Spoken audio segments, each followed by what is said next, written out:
meus amigos, sejam bem-vindos a mais uma palestra de atualização desenvolvida pelo Instituto LivreNet. Hoje nós temos a honra de receber em nossos estúdios o professor André Gualtieri, que é mestre em Filosofia e Teoria Geral do Direito pela USP e também autor da coleção Saberes do Direito. O livro que o professor escreveu é Filosofia do Direito. O tema do qual o professor vai tratar é reflexões filosóficas sobre as ações afirmativas. Aproveito para informá-los também que esta palestra estará disponível o primeiro bloco de 15 minutos a todos os não assinantes e os outros demais blocos para todos os assinantes do conteúdo NET, ou seja, 3 blocos de 15 minutos. Professor André, seja muito bem-vindo. Olá, sejam bem-vindos. Nessa nossa palestra, nessa nossa primeira palestra, nós vamos tratar de um tema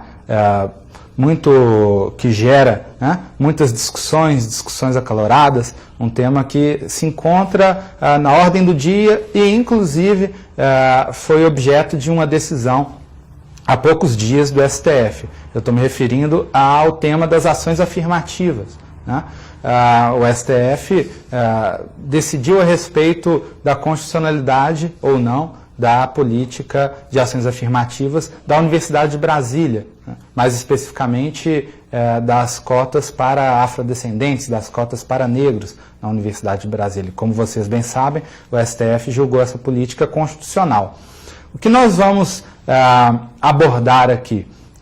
Eu vou buscar fazer um link, uma ligação entre a filosofia do direito, os temas que são tradicionalmente tratados dentro da filosofia do direito, mais especificamente o tema da justiça, com a questão das ações afirmativas. Então, nesse sentido, o que eu vou fazer vai ser uma análise das ações afirmativas sob a perspectiva, sob o ponto de vista da filosofia do direito. Então, aí nós vamos tratar da questão da justiça. As ações afirmativas, elas podem ser consideradas uma política em conformidade com a noção de justiça ou não. Basicamente, é isso que nós vamos discutir aqui. Tá? Vamos fazer um pequeno histórico da ideia de ação afirmativa. Quando ela é implementada pela primeira vez e com que objetivo? Isso é um dado interessante, porque as ações afirmativas surgem na Índia. A Constituição indiana, a Índia se torna independente da Inglaterra em 1948, 2 anos depois vem a Constituição indiana, e a Constituição indiana estabelece, pela primeira vez, uma política de ações afirmativas. E na sociedade indiana, há uma divisão que permanece até hoje, mas que no passado era mais sentida, que é a divisão entre castas. Isso é um dado cultural da sociedade indiana. Então, a sociedade da Índia é uma sociedade bastante dividida entre castas. Isso vem do passado, desde a antiguidade, e tem a ver com a visão religiosa dos indianos. E isso gera, então, uma sociedade muito estratificada, porque quem nasce numa determinada casta está fadado a cumprir determinadas funções, que não são as mesmas funções de quem nasce em uma determinada casta. Então, isso impede que pessoas oriundas de determinada casta possam alterar a sua história de vida, possam decidir livremente o que querem fazer. Elas ficam atadas a algo que já está pré-definido para elas desde o momento de seu nascimento.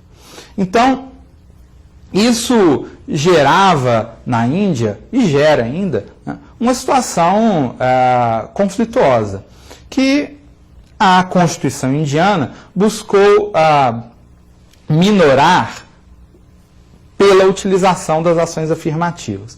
Então, como isso foi pensado inicialmente? Determinadas castas, aquelas menos favorecidas, aquelas de pessoas mais pobres. Por exemplo, na Índia, há determinadas castas cuja função é tão somente limpar o lixo das ruas das cidades, ou então limpar as latrinas, limpar os banheiros. Né? Então, a Constituição buscou estabelecer para determinadas castas uma reserva no que se refere, por exemplo, a cargos públicos, né? Uma reserva de acesso a determinadas posições essas que esses indivíduos não seriam capazes de alcançar. Isso foi estabelecido na década de 50 e gerou, né, resultados interessantes. Agora, o país no mundo que implementou a política de ações afirmativas de um modo mais profundo e com maior sucesso, certamente foram os Estados Unidos da América. E as ações afirmativas, elas atingiram, por exemplo, o Brasil, né, vindas do pensamento americano, vindas da sociedade norte-americana. Como é que as ações afirmativas elas surgem no contexto dos Estados Unidos? Nós sabemos que a sociedade americana é uma sociedade ainda hoje dividida entre brancos e negros. Essa divisão, apontam alguns autores, é uma divisão que aumentou, né, que recrudesceu após o fim da escravidão nos Estados Unidos. Assim como os mesmos autores dizem que o fim da escravidão no Brasil aumenta o preconceito dos brancos com relação aos negros no Brasil. Enfim, isso nós não vamos abordar aqui, porque foge ao nosso tema. Mas, nos Estados Unidos, a separação entre brancos e negros sempre foi muito forte.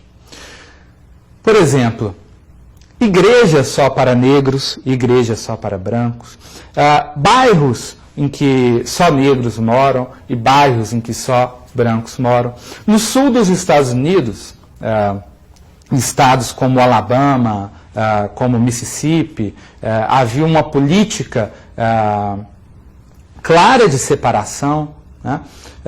Inclusive no sentido de negar à população negra o acesso ao voto, embora constitucionalmente o voto nos Estados Unidos fosse permitido, fosse aberto aos negros. Banheiros separados, restaurantes separados, então havia uma separação grande. Né? Essa separação, ela se dava inclusive no ensino, inclusive na educação. E é um fato notório que a população negra sempre foi, por conta da escravidão, por conta dos efeitos da escravidão, sempre foi mais pobre, sempre foi menos dotada de determinadas condições, né? Sempre teve menos acesso a determinados benefícios que a sociedade disponibiliza aos indivíduos. Então, na década de 50 já começa, nos Estados Unidos, um movimento que ficou conhecido como o movimento dos direitos civis. Esse movimento começa na década de 50, atravessa a década de 60, né, e a década de 70 também. E desse movimento dos direitos civis fizeram parte figuras que se tornaram notórias, como, por exemplo, Martin Luther King, Malcolm X, só para citar dois deles. O movimento dos direitos civis atuou, sobretudo, numa região dos Estados Unidos em que havia, de fato, havia, na realidade, uma situação de apartheid, uma situação de separação, que era o sul dos Estados Unidos. E esse movimento dos direitos civis atua, então, no sentido de forçar o poder público, forçar os governos, tanto o governo federal quanto os governos estaduais, a tomarem medidas concretas para que a população negra que permanecia excluída nesses estados pudesse ser incluída, pudesse fazer parte do mesmo, vamos dizer, do mesmo ambiente que era o ambiente da população branca. Pudesse ter acesso, por exemplo, às mesmas universidades, universidades essas que recebiam o maior volume de recursos, obviamente, porque o governo era um governo dos brancos,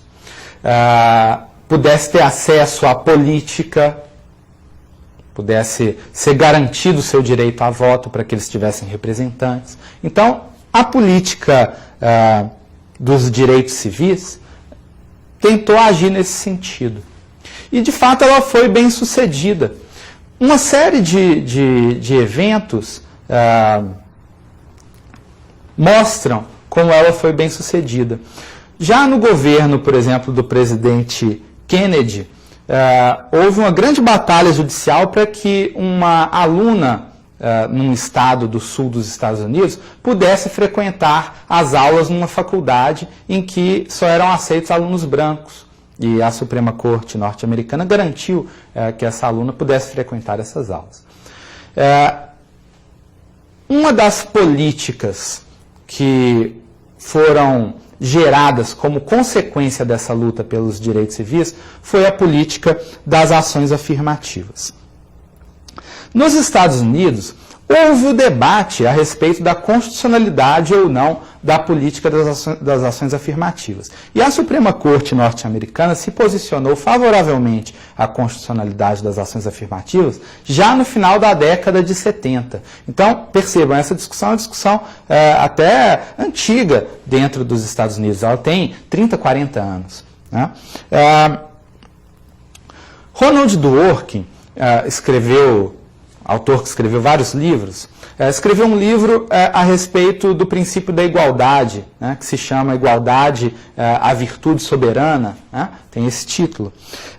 E nesse livro, Dworkin cita um longo estudo realizado nos Estados Unidos a respeito das ações afirmativas. E esse estudo foi realizado com o objetivo de verificar se, de fato, as ações afirmativas tiveram um impacto na sociedade americana.